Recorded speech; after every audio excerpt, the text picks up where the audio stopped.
एक राजपूत योद्धा, एक ऐसा वीर जिसने अपनी जन्मभूमि के स्वाभिमान के लिए अपना संपूर्ण जीवन समर्पित कर दिया।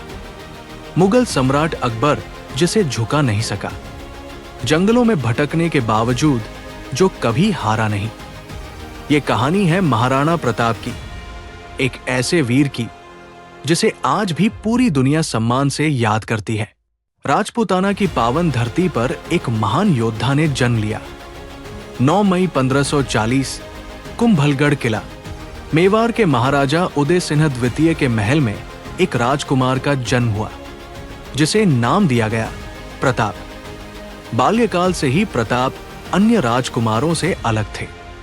जब अन्य युवराज महलों के आराम में जीवन व्यतीत कर रहे थे, तब प्रताप तलवारबाजी, घुड़सवारी और युद्ध नीति की शिक्षा ले रहे थे।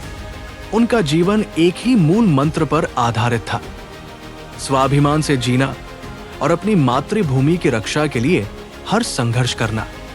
लेकिन ये शांतिपूर्ण समय अधिक समय तक नहीं टिक सका। मुगल सम्राट अकबर एक एक कर भारत के राजाओं को अपने अधीन कर रहा था, लेकिन एक नाम ऐसा था जो कभी झुका नहीं, महाराणा प्रताप। 1576 वो वर्ष जब राजस्थान की भूमि ने एक अमर योद्धा की कठिन परीक्षा देखी। अकबर ने अपने शक्तिशाली सेनापति राजा मान सिंह को भेजा महाराणा प्रताप को हराने के लिए। और फिर आई हल्दी घाटी की वो ऐतिहासिक सुबह।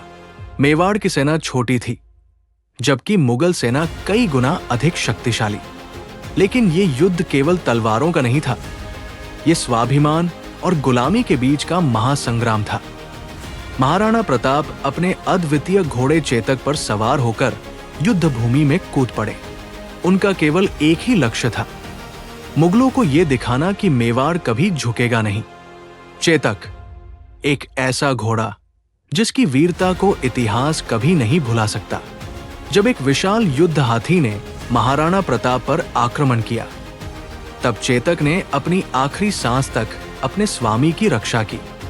उसने एक ही छलांग में हाथी के मस्तक तक पहुंचकर युद्ध को नया मोड़ दे दिया। ऐसा अद्वितीय घोड़ा फिर कभी जन्मा नहीं।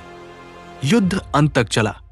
संख्या में अधिक होने के कारण मुगल सेना भारी पड़ी, लेकिन एक बात स्पष्ट हो गई थी, महाराणा प्रताप हारे नहीं थे। उन्होंने हार स्वीकार नहीं की थी।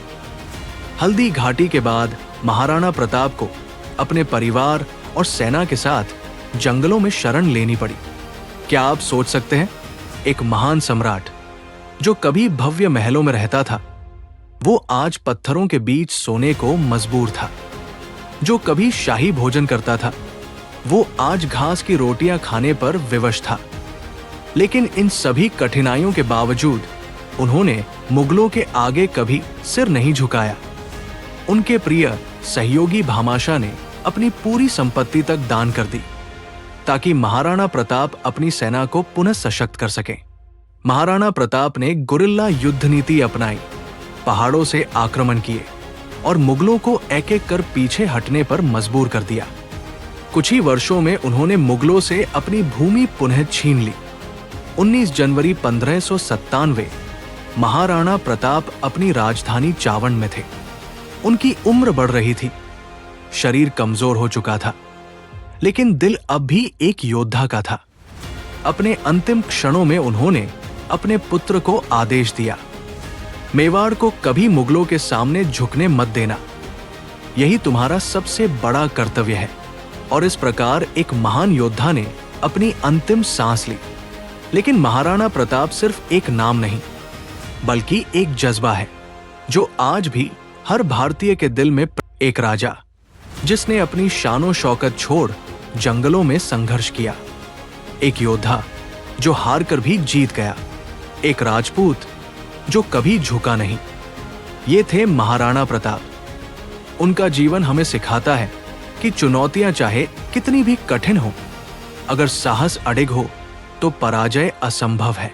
आज भी हर हिंदुस्तानी के हृदय में एक महाराणा प्रताप बसते हैं। बस जरूरत है उस जोश और जज्बे को जगाने की।